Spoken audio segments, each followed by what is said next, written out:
guys. New scenery today. If you watched the last video, then you will know that this video is basically just a story time of something that happened with me, to me, personal attack. And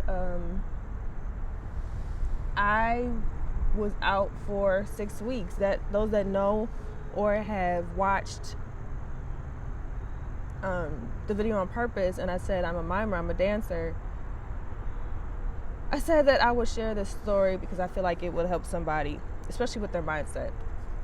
So back in October last year, I was miming and also taking dance courses. I was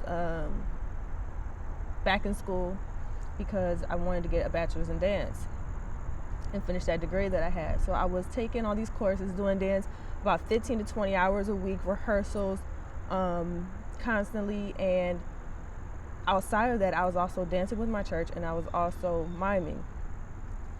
So I had a piece that I wanted to minister to at my church, and it was called Miracles by James Fortune. And when prior to doing this song, I was already having dreams and visions of my body being attacked, and it was bad. It was bad. Some of them, it seemed so real, and I can give detail for detail, but basically to shorten the dreams and visions up, I was getting images of my legs getting attacked, my legs getting ripped up, like just not being able to move, not being able to dance. And it kept happening over and over, sometimes the same ones, sometimes different ones, but the outcome was still the same, that I couldn't move, couldn't dance. So then fast forward to October, I had this song that I want to minister to at my church. So I prep for it, get ready for it and everything. And I always pray before I go on, because I don't want myself to be up there. I want it to all be about God. And as I'm miming, I'll show a clip at the end of this video, if I can find one. I think I still have it, of the song. But as I'm miming, the song was about, I know it was more than 6 minutes long, maybe even 8 minutes long. Towards the end, there's a part where they're saying, have you ever seen The Walking Dead? Have you ever seen The Walking Dead? Dead relationships, dead finances. And they're like, dead. So as they're saying that in the song, I'm, those that don't know what mime is, for me, it's acting out. It's like charades, kind of. It's acting out the words for others to understand, like praise dance. It's a form of worship, but I really listen to the words and try to portray what the words are saying to give people a visual of what that looks like and speak to people through that. So as they're saying that, I'm doing the motions for it. And there's one part where I just drop down on the ground because they're like dead. So I drop down on the ground, and I'm able to go to the ground and get back up really quick. So I go down, get back up, finish out the song. When I got done with the song, I walked off and everything, and I'm like in worship and stuff. And when the pastors puts their hands on me to pray, I just fall to the ground. I'm just like in worship and everything.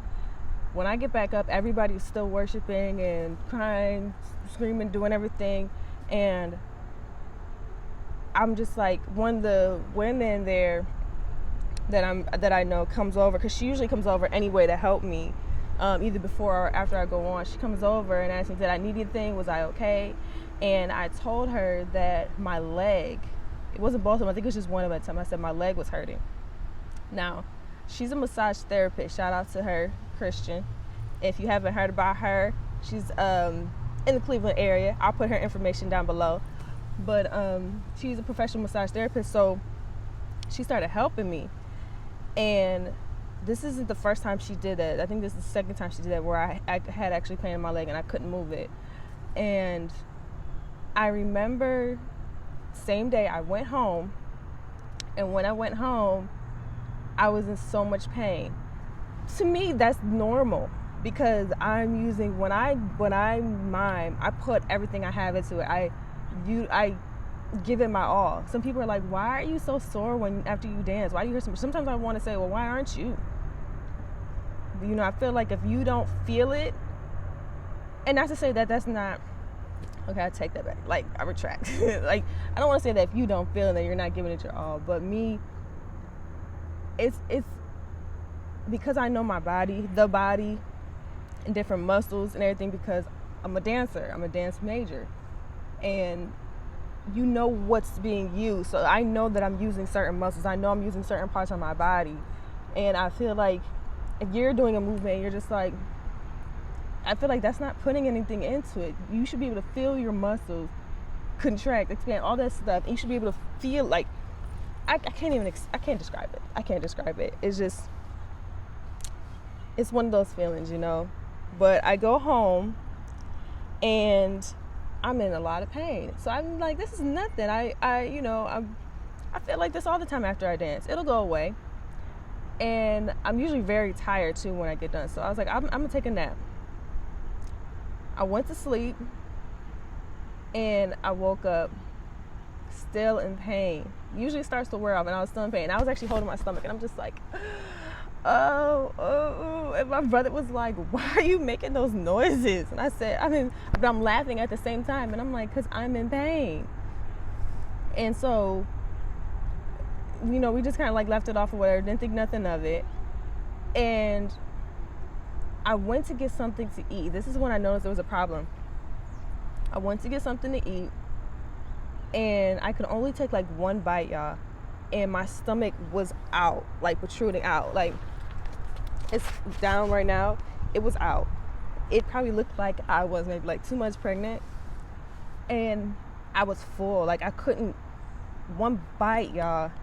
And those that know me know I like to eat. So one bite is not going to do that. Then I was like, okay, maybe just give it some time. I wasn't thinking there was a problem. I should have known then, but I wasn't really thinking there was a problem. So I went about my day, and then I was still in pain though. And then the next day I went to work, and I used to work with children. Got to work, it was going to eat breakfast. Didn't even make it to eat breakfast. I drank some water, I believe, either water or almond milk. Drank like this much. Stomach went back out, and I was in pain. And I'm like, something is not right. That day I went home and I showed my brother my stomach and I said, look at what's going on. And he said it, so he's like, yeah, that's not normal. And I was like, I don't know what's wrong because I'm in pain. So this was going on for maybe like 3 or 4 days of not being able to eat and being in pain. And my parents are in the medical field, so I try to weigh out my options before going in, because sometimes I don't like it when you go to the doctor or the hospital and they just write you off and then say, just take Tylenol or just take this. And it's like, yo, you know how much my copay about to be? And you tell me just take Tylenol? So I try to weigh it out. By day 4, like after day 4, I was okay and I was able to eat again. That was my main thing. Like, I want to eat again. Able to eat again. Then it was about 2 weeks later, I was in dance class and we were doing this dance on the floor. Like, sometimes we do these exercises where we do like the eggs and, contract, expand, all that stuff. And while we were doing a movement on the floor, we had to reach our arm over like this and turn our bodies to swipe the floor and come up like in a spiral, and then you twist your body back like the opposite way and do it on the other side. It was part of our warm-up.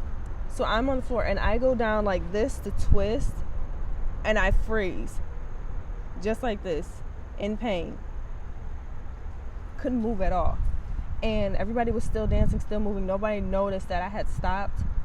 So when I had stopped, I quietly just like literally crawled across the floor. I was close to the back of the classroom anyway, like closer to the corner. So I didn't really interrupt anything. I crawled across and went to the other side of the room in the corner, and there was one of those giant exercise balls, and I just laid on it because I was in so much pain. I couldn't move my body in that direction. It was on my right side, my right rib, y'all, and I couldn't move. So in the middle of class, we get our break and everything, and the instructor was asking, was I joining in on the second portion? And I said, no, I can't. I'm just going to be over here. They're like, okay. So this was going on for some days. And it got to a point where I started sitting out of almost all of my dance classes. Professors was actually asking, my instructors was asking me what's going on. I, was sharing, what was happening and that I was in pain.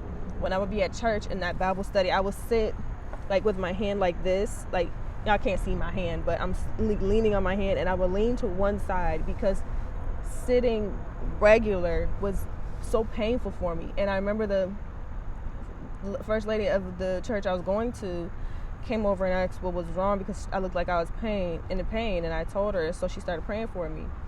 So after that, I ended up going to get myself checked out to figure out what was going on. And they did all these tests and gallbladder tests and kidney stones, like literally all these different tests to figure out what it was as I described my symptoms. So they're pushing like this on my stomach, nothing. I was like, no pain. They start moving up to where my ribs are, and they push on the right side, like how your ribs go like this, had that little, like not the bottom but right in between. They pushed, and I was like, I kept going like that.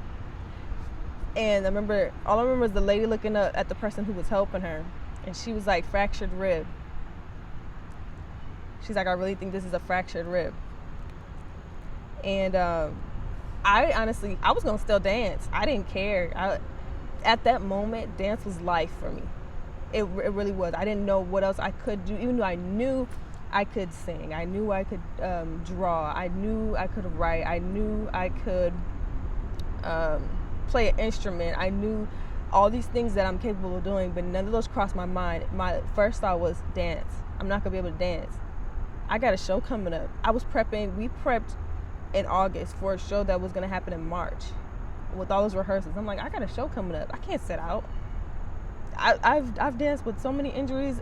Bad thing to do, y'all. Bad thing to do. But dance was life, and I had to get that mindset out because I was neglecting all these other things and other ways that God can use me because I thought dance was life. So she revealed to me that she knew all of my instructors because they're all, within the same field, because at dance you have a lot of people that are versatile and a lot of knowledge that they have and a lot of background and degrees that they have. So she said she was sending an email to all of my instructors, didn't know they were friends, that I can't dance for 6 weeks. When she said 6 weeks, y'all, my heart was like, but I wasn't like super hurt because I'm thinking like, I'm still gonna dance. I know what you're saying, but I'm gonna dance. So I get to my classes, and then my professor's like, so and so sent us a message, and because I told him, and I had actually a body wrap around that went around like this, wrapped all the way around me. After they did like some work on me and gave me some things, and they wrapped it, and I had a pause on that one. I could feel it, man. That was painful. And I told my professors what happened. They said, so they was like, try what you can do, as in sit out, watch, observe, take notes, record everything that's going on, so that when you're able to, because 6 weeks, October, that put me all the way in December. Classes end the second week of December, and then we're on break for a month. And I had training. We come back a couple weeks early to do more training for the concert. So I told myself during that break, I was gonna be pushing it, man, to get back into it so my body can perform in March. And I just recorded everything and just kept taking notes and making sure mentally I was getting it, because even though they wouldn't let me dance, when I was at home, there was a couple moments I was by myself, and I would be attempting to work out or dance, and I would do things very slow, and as I would try, I couldn't. I froze in pain. I could not move. Like, when I say everything hurt, you guys, it hurt to breathe. If I wasn't leaning on one side, I was in pain. There was a moment where I had got some food, and when I had got the food, I was sitting on my bed, I remember, and I went to eat, and I was just crying because I was in pain, just crying. And so I ended up just not eating. When I went back to do my follow-ups, it was weird because I was told, like, I keep having to explain how I was feeling to see if the progress was getting better or getting worse, because I also had things I was supposed to do to help myself get better. So as I'm trying to figure out, if it's getting worse, if it's getting better, I'm explaining my symptoms, and as I'm explaining them, they're re-examining. And then it gets to the point, I had like 2 visits, follow-ups. It gets to the point where they're telling me, Chelsea, it's getting kind of weird. And I said, what do you mean? And they said, because your descriptions and everything is not lining up with what we're finding, and it's kind of hard to really tell what's going on with your body because everything is sporadic. Stuff is not aligning up, and the typical things we do for tests and stuff are not making it's not making sense what's going on with your body. And they just kept saying they didn't understand. That following Wednesday, I went to Bible study, and another woman at the church who was in leadership noticed, like, I was just sitting there in the zone. Church hadn't even started yet, but I was just sitting there, like, just quiet, because I was thinking and just playing things back in my mind, and just like, what is going on with me? Nobody's able to figure it out. Nobody seems to know. They thought it was a broken rib, and now it's like my body's just acting crazy. So as I'm describing everything from beginning to end to this lady who's in leadership, she was actually a co-pastor. She looks at me and just smiles and says, "You're going through a spiritual attack." And as she's talking to me, then she starts praying with me, and I'm just crying because I'm like, when I say I'm angry, I am angry. Like, if I could fight the devil and his goons, man, I would have had a posse ready to roll up, because I was just angry. And so I said, I am gonna have to sit out, because there's nothing else that's working. There's nothing else I can do. So then what I did was, it put me in a really bad funk. It put me in a really bad place, because I wanted to dance. I was missing out. Everybody in dance was like having fun, and I couldn't be a part of any of that stuff because I was in pain. So I would be like just upset, go home, go to work, go to school, go home. That became my routine. Then I just started becoming, little things just started making me mad. I just started getting irritated with everybody. So I stopped going to church. People was making me mad. I was like, my brother was, so I mentioned my brother a lot because we're like this. So I told him, I said, I don't want to be bothered with nobody. Somebody say something wrong, I'm gonna flip. I don't want to hurt people's feelings. I don't want to be angry with them, but I don't want to, I felt myself getting to a lower place. More and more I isolated myself, and I just separated myself. I only talked to my brother and like maybe 2 other people, and I was just getting upset. And then the ministry that I was dancing with at church, I wasn't even dancing with them anymore, because she, the leader knew what was going on with me, and I wasn't even dancing with them anymore. So I was just like, I was mad, like, I can't dance, I can't do this, I can't do this. What's there for me to do? Not knowing I have other gifts inside of me. And so when that happened, it really put me in a depression. Like, it was to a point where my brother said he was warring for me. And I was in my room one day, and I was on my bed, and I could see 3 shadows, dark shadows. I knew that was spirits in my room. It didn't faze me, y'all. And that's how much of a funk I was in. And it got to a point where this was going on it went on for the full 6 weeks, because it happened in October, and it actually went a little bit longer, because by New Year's Eve, New Year's Eve was the day I was starting to come out of it. Like that week. No, those last 2 weeks of December, because the week before I came across a podcast by Priscilla Shire, and that helped me. I said, okay, maybe I'll listen to it, because I wasn't going to church, wasn't listening to nobody, was just isolating myself. It's like, okay, maybe I'll listen to another one. And then it was really speaking to me in my situation. I couldn't remember what it was about, because it was a while ago, so long ago, but it was really speaking to me in my situation and understanding purpose and all that. And I just kept listening to it more and more, and the more I listened to it, things I was getting angry about or becoming angry about was starting to shift. And when I felt myself going there, I was like, I'm going to listen to another podcast. I'm going to listen to this. I'm going to do this. I'm going to do this. And it started changing my attitude. It started changing my mindset. And in essence, like looking back on it now, I feel like it had to happen, because the mindset that I had was dance. Dance is life. And now God put me in a place where I had to sit still, be still, and know I wasn't being still. I was doing all these things, and people be like, don't you think you're doing too much? No, I'm good. I'm good.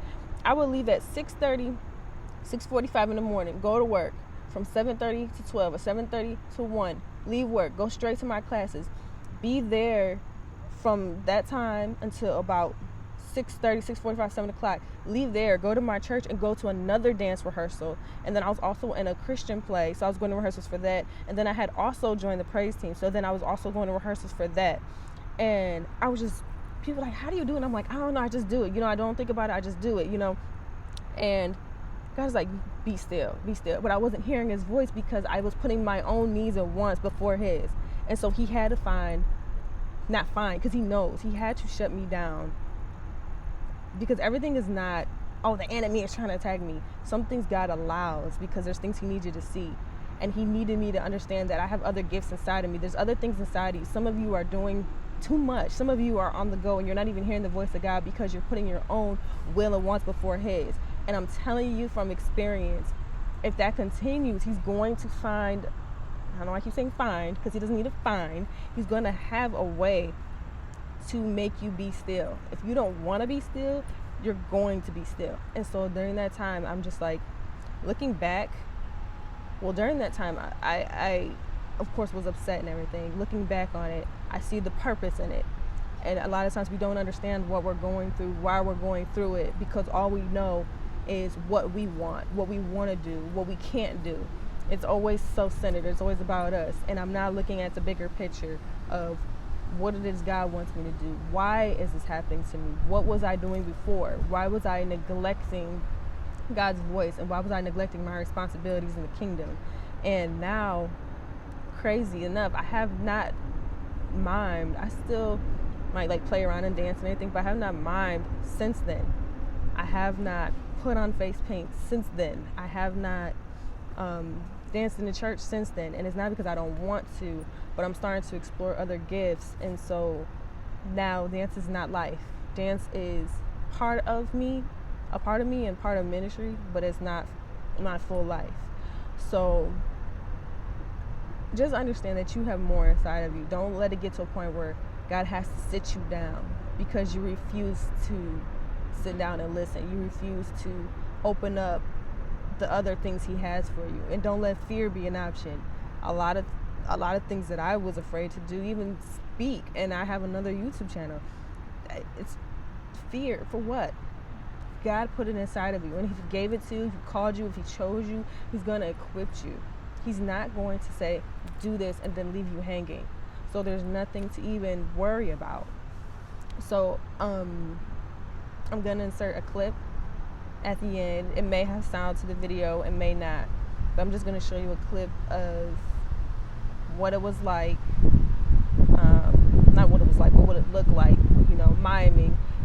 The clip might be a little blurry because it's old and the video was not actually sent to me, so I had to get it through another source.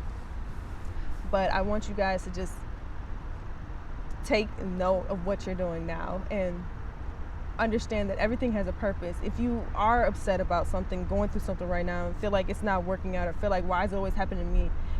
You're chosen, you're called for a certain reason, for a specific purpose. And that right there is the opportunity to pray about it, to ask God about it. Why is this happening to me? It's okay to ask him why. It's okay to say, God, what is it that you want me to know? Why do I feel like I don't have any other gifts? Am I just feeling like this is the only thing I can do? Show me what it is you want from me. Help me to see other gifts that I'm able to do, that I'm called to do, my purpose in life. Guide me towards the steps in my purpose. Allow people to come to me, Lord God, that can show me and help me and direct me into my calling that you have for my life, because I can't do it on my own. Right here in this moment, the way I'm feeling, my emotions, my strength, my mindset, my mental, I can't do it on my own. And so I need you to help me and to guide me. And when you call on him more, he will answer. He wants to answer. He loves hearing your voice. So, why not? But now I'm at a place where I'm just loving life. I'm really, the feeling of having joy is incredible. The feeling of freedom is incredible. I am at a place where I am in yes mode. It's sometimes it can be you get kind of hesitant. It can be kind of scary, not, kind of nervous. But that yes mode, I'm telling y'all, once you get adapted to that yes mode, God is like, game time. Yes. Okay. Yes. Just be like, all right, come on. And I'm not even gonna lie. Like I said, it is scary because for me, I don't know what to expect. I think that's when fear tries to creep in, because one of my friends said her description is when the flesh doesn't know what the spirit is going to do. And so the flesh is combating against the spirit, because we wrestle not. It's these spirits that try to come in and distract us, to deter us. I got braces from, the plan of what we're supposed to be doing. So I hope you guys are blessed. Have a blessed week. Have a blessed day. Remember, you can send me prayer requests. You can email them. You can drop them in the comments. If you have any questions, you can email them, or you can drop them in the comments. And I will see you guys in the next video. Does anybody know he works some miracles? Does anybody know he works some miracles? You ever look at your neighbor, say, neighbor, have you ever seen the walking dead? Have you ever seen the walking dead? Dead emotions, dead finances, dead relationships, dead.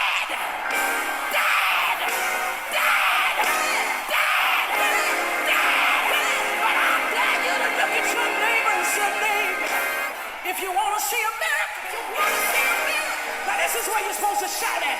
If you want to see a miracle, now tell them that you got some power. Say, look at me.